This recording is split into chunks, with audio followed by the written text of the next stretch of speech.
پاکستان سے ثبوت مانگا جاتا ہے، اور جب انڈیا کے فوجی جو اعلیٰ حکام ہیں ان سے جب انٹرویو میں پوچھا جاتا ہے تو پھر وہ تعداد نہیں بتاتے،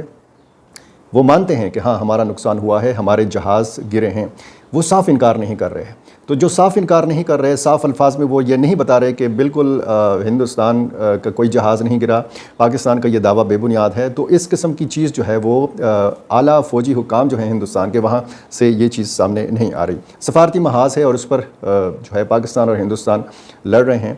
دیکھنا یہ ہے کہ جیت کس کی ہوگی۔ افسوسناک واقعہ جو ہے وہ ڈیرہ اسماعیل خان میں ہوا ہے۔ اسلام آباد سے ایک نجی جو کمپنی ہے، غالباً یہ کنسٹرکشن کمپنی ہے، زیڈ کے بھی اس کا نام ہے، اور اس کے 16 مزدور 3 گاڑیوں میں سوار تھے، اور یہ اسلام آباد سے کوئٹہ جا رہے تھے، بلوچستان جا رہے تھے۔ جب یہ ہکلا موٹر وے جو ہے اس کے ذریعے گئے اور ڈیرہ اسماعیل خان کی حدود سے بھی یہ گزرے، یعنی ڈیرہ اسماعیل خان سٹی کو انہوں نے کراس کر لیا، تو آگے جا کے یوب کا علاقہ شروع ہوتا ہے بلوچستان کا، اور یہاں پہ شیرانی کا جو علاقہ اور حدود ہیں ڈیرہ اسماعیل خان کی، یہاں پہ یہ 3 گاڑیاں غائب ہو جاتی ہیں، اور 16 ملازمین جو ہیں ان کے بارے میں اطلاع ملتی ہے مقامی ڈیرہ اسماعیل خان پولیس کو کہ یہ 16 ملازمین جو ہیں یہ اغوا کر لیے گئے ہیں۔ بعد میں اسی علاقے سے پھر 6 افراد جو ہیں یہ برآمد ہو گئے، یا یہ کہا گیا ہے کہ اغوا کاروں نے ان کی عمر کی وجہ سے، یا عمر رسیدہ تھے زیادہ تر ان میں، یعنی 5-6 لوگ، یا پھر وہ بیمار تھے، کسی نہ کسی مسئلے کا شکار تھے، تو ان کو اغوا کاروں نے چھوڑ دیا۔ ڈیرہ اسماعیل خان پولیس جو ہے یہ بتاتی ہے کہ آپریشنز کا سلسلہ جو ہے وہ جاری ہے، مختلف مقامات پر ناکہ بندیاں کی گئی ہیں۔ ڈیرہ اسماعیل خان اسلام آباد جو موٹر وے ہے، یہاں پر بھی درابن میں، کولاچی میں، یہاں پر صاحبزادہ سجاد جو ہیں وہ DPO ہیں ڈیرہ اسماعیل خان کے، اور ان کے حوالے سے یہ بتایا گیا ہے کہ یہ آپریشنز جو ہیں یہ سلسلہ جاری ہے، اور صاحبزادہ سجاد جو ہیں ان کے مطابق تقریباً 11 سہولت کار جو ہیں یا مشتبہ افراد جو ہیں یہ گرفتار کیے جا چکے ہیں، کچھ علاقوں میں فائرنگ کا تبادلہ بھی ہوا ہے۔ اب 10 افراد جو ہیں یہ بتایا جاتا ہے کہ یہ اغوا کاروں کی ابھی تک تحویل میں ہیں۔ ہو سکتا ہے جب ویڈیو آپ دیکھ رہے ہوں تو اس حوالے سے مزید کوئی ڈیولپمنٹ، کوئی خبر جو ہے اس حوالے سے برآمد ہو، کیونکہ بڑا پھرتی کا مظاہرہ کر رہی ہے ڈیرہ اسماعیل خان پولیس، اور لیکن اس واقعے کی ذمہ داری کسی نے قبول نہیں کی۔ ڈیرہ اسماعیل خان ہو، ٹانک ہو، جنوبی وزیرستان ہو، یا پھر لکی مروت کی سائٹ کے علاقے ہوں، یہ وہ علاقے ہیں کہ یہاں پہ پہلے بھی اغوا کی وارداتیں ہوئی ہیں۔ کچھ مہینے پہلے کسٹمز کے 2 اہلکاروں کو اغوا کیا گیا تھا، ان کو 2-3 دن پہلے رہائی مل چکی ہے، وہ بازیاب ہو چکے ہیں۔ اسی طرح کچھ اور ٹھیکیدار جو ہیں PTCL کے جو ملازمین ہیں یہ اغوا ہوتے رہے ہیں۔ لکی مروت میں ایک واقعہ آپ کو یاد ہے کہ ہوا تھا، 18 افراد جو ہیں پاکستان ایٹامک انرجی کمیشن کے یہ اغوا ہوئے تھے۔ ابتدائی مرحلے میں 8 افراد جو تھے یہ رہا ہو گئے تھے، اور پھر ایک اس طرح ایک جھڑپ ہوئی تھی سیکیورٹی فورسز کی، اس میں ایک جو مغوی تھا یہ شہید ہو گیا تھا، اور ایک کو بازیابی ملی تھی وہاں سے، اور ایک سول جو ڈرائیور تھا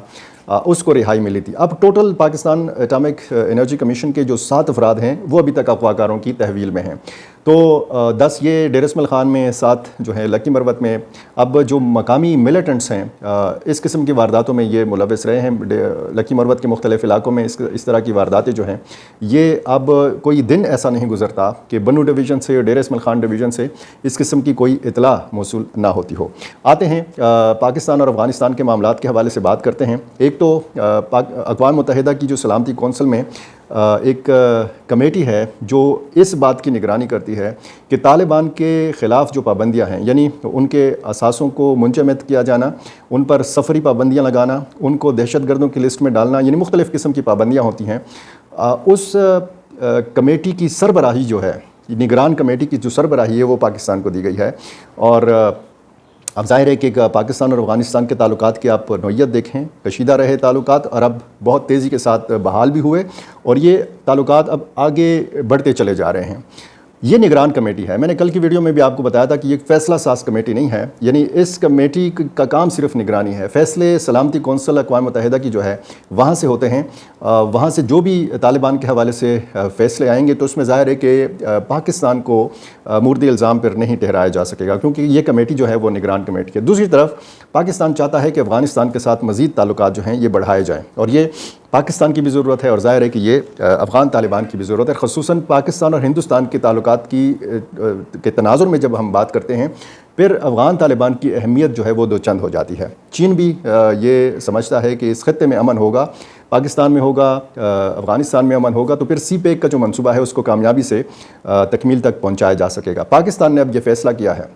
اور ظاہر ہے کہ یہ چین کی مشاورت اس میں شامل ہے۔ اس بات کا قوی امکان ہے کہ چین اور پاکستان مل کر یہ فیصلہ کر سکتے ہیں کہ افغان طالبان کی حکومت کو باقاعدہ طور پر تسلیم کیا جائے۔ پاکستان میں اس حوالے سے بہت سرگرمیاں چل رہی ہیں، بہت ساری باتیں میڈیا میں نہیں آتی، لیکن اس حوالے سے مشاورت کا جو عمل ہے وہ بڑا تیزی کے ساتھ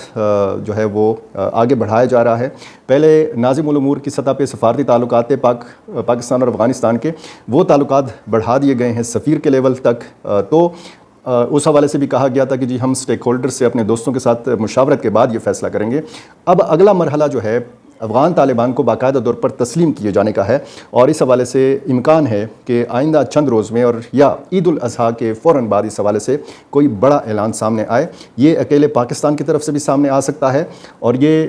چین اور پاکستان کی طرف سے مشترکہ طور پر بھی سامنے آ سکتا ہے، اور اس بات کا بھی امکان ہے کہ پہلے چین فیصلہ کرے اس کے بعد پاکستان فیصلہ کرے۔ لیکن کچھ دیگر ممالک بھی ہیں جو یہ چاہتے ہیں